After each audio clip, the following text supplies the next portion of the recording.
All right, let's see what we got going on here. Okay, it's frozen. Great.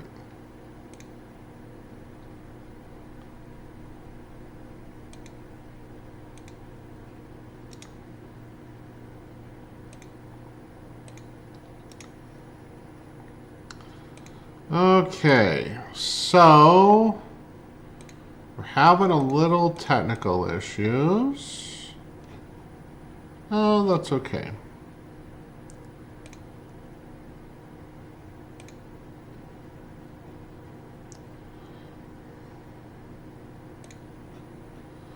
All right, let's get the link going. And share, copy.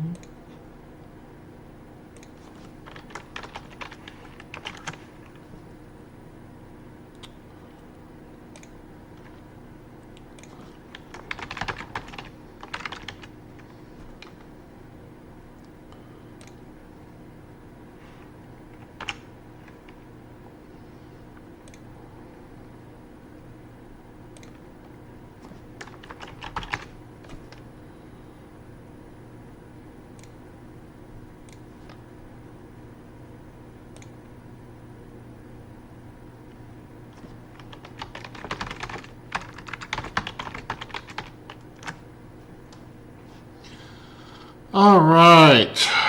Good evening to everyone. You can hear me, but you can't see me. That's because our webcam is having some issues with our software. And when I turn it on, my picture is frozen. Yay! So we'll have to fix that by next week. I apologize. So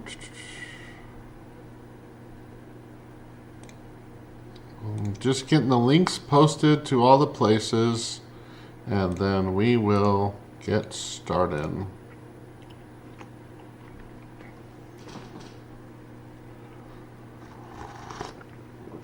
There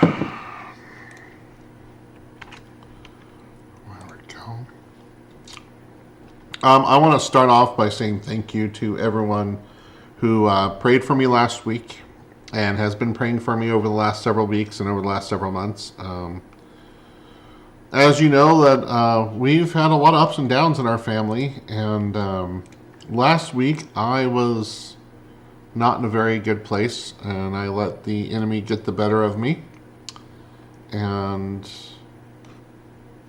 it was a lesson in remembering to lean on God in the storms.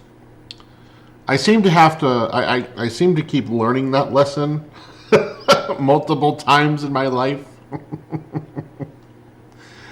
Oh, so we are in 1 Corinthians chapter 10, as you can tell by the title of the video here.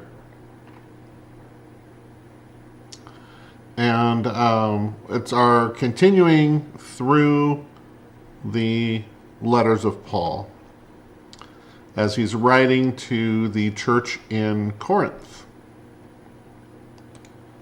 So let's get into the word tonight. And I want to start off with a prayer this evening.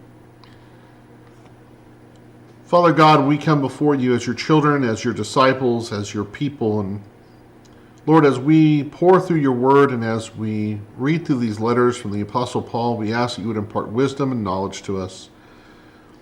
Lord, help us to glean from your word the things that you would have us to know, to enrich us, to edify us, to lift us up, and to be better examples and representatives and ambassadors of you, your love, and your kingdom. Bless us tonight as we engage in this Bible study, and be with us not just through this time, but through the rest of the time that we have. Whether it be days, years, or decades, Lord, help us to do everything in our power to lift you up in this dark world and to be reflectors of your light. Help us to be your people in the way that we need to be. We ask that you would forgive us of our many sins and guide, guard, direct our steps. We ask all these things in the name of your Son, Jesus the Messiah. Amen. So 1 Corinthians chapter 10, as Paul continues his letter to the church in Corinth, it starts off and it says, "For I do not want you to be ignorant of the fact, brothers and sisters, that our ancestors were all under the cloud, and that they all passed through the sea. They were all baptized into Moses in the cloud and in the sea. They all ate the same spiritual food and drank the same spiritual drink, for they drank from the spiritual rock that accompanied them, and that rock was Christ. Nevertheless, God was not pleased with most of them. Their bodies are scattered in the wilderness. Now, these things occurred as examples to keep us from setting our hearts on evil things as they did. Do not be idolaters, as some of them were. As it is written, the people sat down to eat and drink and got up to indulge in revelry.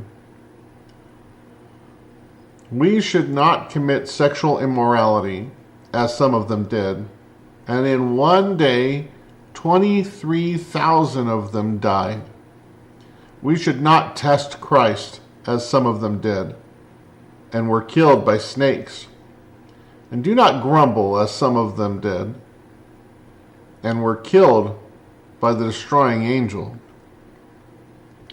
These things happened to them as examples and were written down as warnings for us, on whom the culmination of the ages has come. So if you think you are standing firm, be careful that you don't fall. No temptation is overtaking you except what is common to mankind. And God is faithful. He will not let you be tempted beyond what you can bear. But when you are tempted, he will also provide a way out so that you can endure it." So there are a couple of footnotes here, and we'll see what those say. Oh, this is reference Exodus 32 and 6. All right, so let's break down these first 13 verses here. This warning from Israel's history. And you know, history is there as a way for us to learn and for a way for us to learn the lessons from the past mistakes of those who have gone before us. They are there to give us warnings so that we don't fall into the same traps and make the same mistakes. Paul starts off this section of his letter by saying, "For I do not want you to be ignorant of the fact, brothers and sisters, that our ancestors were all under the cloud and that they all passed through the sea." And what he's referencing here is the Exodus out of Egypt. He's referencing when God listened to his people as they were crying out to him for, I think it was somewhere around 400 years of slavery in Egypt, and he finally brought them out. And see, he led them by a cloud during the day and a pillar of fire by night. And it says, and when they all passed through the sea, it says that our ancestors were all under the cloud and that they all passed through the sea. And that's a familiar story where God parted the Red Sea for the nation of Israel to cross to escape the Egyptians as they were coming after them. And most of you know this was after the 10 plagues that God had loosed upon Egypt. Notice what verse 2 says. This is kind of interesting wording. They were all baptized into Moses in the cloud and in the sea. Now, I find this to be very interesting wording that Paul would say they were all baptized into Moses in the cloud and in the sea.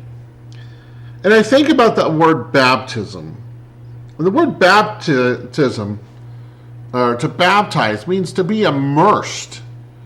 We understand that baptism is a necessary part of salvation, and we know that as God's people, this is us committing ourselves to God, and we are burying the old man of sin just as Christ was buried, and we are raising to life anew as we come up out of the waters. But the act of baptism, to be immersed into something, to be completely overcome by it, to be surrounded and totally engulfed by this. He says they were all baptized into Moses in the cloud and in the sea. They all ate the same spiritual food and drank the same spiritual drink, for they drank from the spiritual rock that accompanied them, and that rock was Christ. So he's saying, through Moses, they were baptized, they were immersed into the Spirit of God and everything that God provided for him, his protection, his love, his mercy, his justice, his vengeance when they strayed. They were all baptized into Moses in the cloud and in the sea. And they all ate the same spiritual food and drank the same spiritual drink, for they drank from the spiritual rock that accompanied them, and that rock was Christ. So even in the very beginnings of the history of Israel, in one of the most well-known history stories, Paul is pointing out that Christ was there. He was there with them every step. He was the one that provided the spiritual drink, that provided the spiritual food. He was their rock, their foundation. Nevertheless, God was not pleased with most of them. Their bodies were scattered in the wilderness. So now Paul's getting into the warning parts. He's saying, now this is the part you need to pay attention so you don't make these same mistakes. He goes on in verse 6, he says, now these things occurred as examples to keep us from setting our hearts on evil things as they did. Isn't it interesting how no matter how much of God's wonderful grace and love and miracles and all the things that God showed his people, and let me bring this into today's point of view. There are a lot of us that are listening to this Bible study, that are attending to this, that have seen miracles from on high firsthand. I have seen things that I cannot explain other than God's love and mercy. I've been in hospital rooms where the doctors have said, there's no hope. Prepare to lose this loved one. There's a very close friend of ours who years ago, their child had this illness, and the doctors could not definitively say what it was. They believe that it was meningitis. And our friend's son spent several days in the hospital, and every day he declined. And every day he got worse. And there came a point where the doctors came and talked to the parents, and they said, we've done everything we can do. There's nothing left for us to do. He's declining. He's not getting better. You need to prepare for the worst. And the doctors had no hope for this child. And Michelle and I and the family, we all surrounded this child's bed. We held hands and we prayed over this child. And the very next morning, he woke up.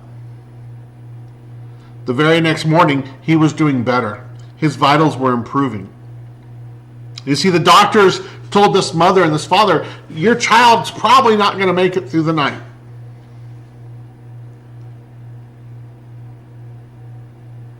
And we looked at the doctors and we said, our God has got this. And it wasn't anything that we did. Let me be very clear. This is all God. God heard the faithful prayers of an unworthy servant and a fearful set of parents and one very righteous woman. And he said, I got this. I've seen other things in my life. I've heard accounts from other people of things that cannot be explained except for that God was there.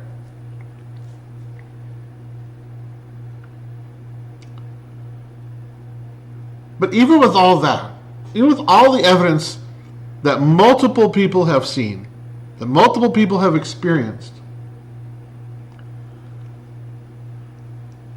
Paul puts in this warning. He says, now these things occurred as examples to keep us from setting our hearts on evil things as they did. These people saw things that we can only read about. They saw water turn to blood. They saw plagues of locusts and frogs. They saw, they heard the wailing of multiple parents as the destroyer went through Egypt and killed all the firstborn of every house that wasn't covered by the blood of the Lamb. They watched the Red Sea be parted like a scroll and they crossed on dry ground. Manna, heavenly bread, appeared from heaven out of thin air so that they would be fed. And they saw all these things. And still their hearts got set on evil things. They grumbled, they complained, they turned to idols when things got hard. And I read this and I go, how many miraculous things have I seen? And I find myself in this category. Things get hard, I retreat inward. I pull away. I just get lost in the darkness instead of running to the light. Someone hurts me or wrongs me, and my first thought is I want to strike back instead of going to the Father. But this is why it's important that we know our history, not just our history as those of us born here in the U.S. or wherever you're watching this or listening to this from, but the history of our people, of our spiritual people, the history of Israel, where God's people came from, the things that they endured. Why? So we can learn the lessons. Do not be idolaters, as some of them were. As it is written, the people sat down to eat and drink and got up and indulged in revelry. And that's taken out of the book of Exodus 32 and verse 6. We should not commit sexual immorality as some of them did. And in one day, 23,000 of them died. We should not test Christ as some of them did. Some manuscripts say we should not test the Lord as some of them did, and were killed by snakes. Pay attention to verse 10 here. And do not grumble as some of them did, and were killed by the destroying angel. Grumbling can bring about death. These things happened to them as examples and were written down as a warning for us. Now, as I've said more times than I can count, the Bible was not written to us. This letter was not written to the Christian in America in 2024. It was written to this church in Corinth, probably about 2,000 years ago, give or take a couple of decades. But that doesn't mean we can't learn from it. It doesn't mean that the warnings do not apply to us as God's people. These things happened as examples and were written down as a warning for us on whom the culmination of the ages has come. So if you think you are standing firm, be careful that you do not fall, or be careful that you don't fall. Listen to what verse 13 says. No temptation has overtaken you except what is common to mankind. The Greek word for temptation and tempted can also mean testing and tested. So no test or temptation has overtaken you except what is common to mankind.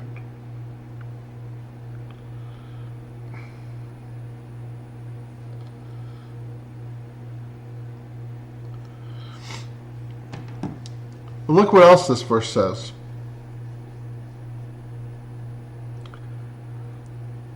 For no temptation or no testing has overtaken you except what is common to mankind. And God is faithful. He will not let you be tested or tempted beyond what you can bear. But when you are tempted or tested, He will also provide a way out so that you can endure it.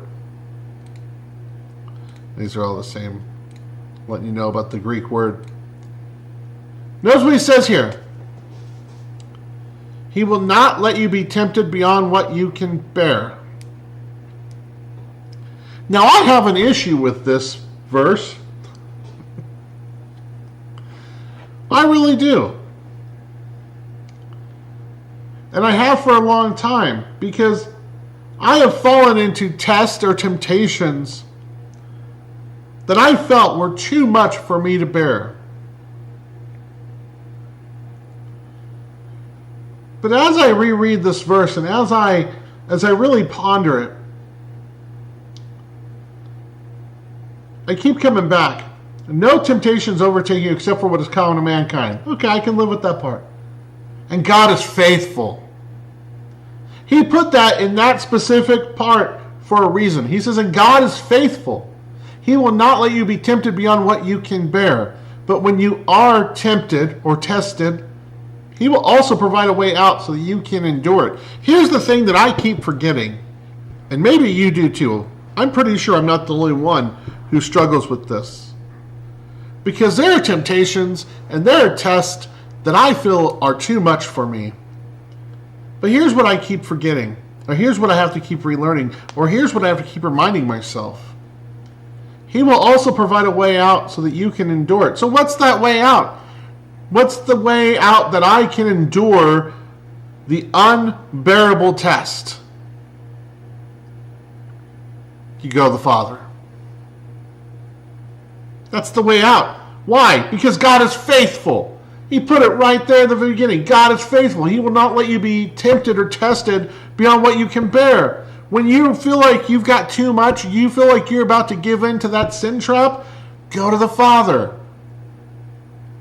I feel like smacking myself in the forehead because, like, I know this stuff. I grew up with this stuff. I have godly parents who raised me with the Word, who taught me this stuff. But I keep having to relearn the lesson. And I know I'm not the only one. This is too much. I can't handle it. I'm going to crack. No, you're not. Not if you go to the one who provides all strength, all security, and all knowledge. And that's God the Father through Christ the Son. That's how He provides you a way out.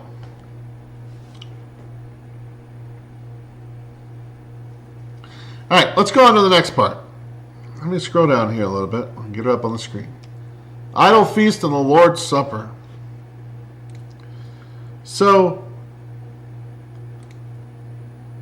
the Lord's Supper, there's a lot that can be said about that. And there's a lot of meaning behind the Lord's Supper. And we'll talk about that a little bit more here in a little bit. Let's read the scriptures. Therefore, my dear friends, flee from idolatry. And that's worshiping anything other than God, Adonai. the Father. I speak to sensible people. Judge for yourself what I say. Is not the cup of thanksgiving for which we give thanks a participation in the blood of Christ? And is not the bread that we break a participation in the body of Christ? Because there is one loaf, we, who are many, are one body. For we all share the one loaf. Consider the people of Israel. Do not those who eat the sacrifices participate in the altar? Do I mean then the food sacrificed to idols is anything, or that an idol is anything? No, but the sacrifices of pagans are offered to demons, not to God. And I do not want you to be participants with demons. You cannot drink the cup of the Lord and the cup of demons too.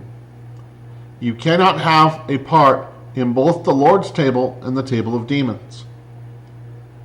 Are we trying to arouse the Lord's jealousy? Are we stronger than He?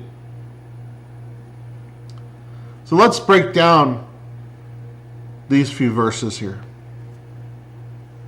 Notice what he says in this section right off the bat. We see this familiar language, my dear friends. He's not appealing to them with the authority of the apostleship that he has. He's appealing to them as a friend. He says, my dear friends, flee from idolatry. Run from idolatry. The word flee means to run, to escape as quickly as you can.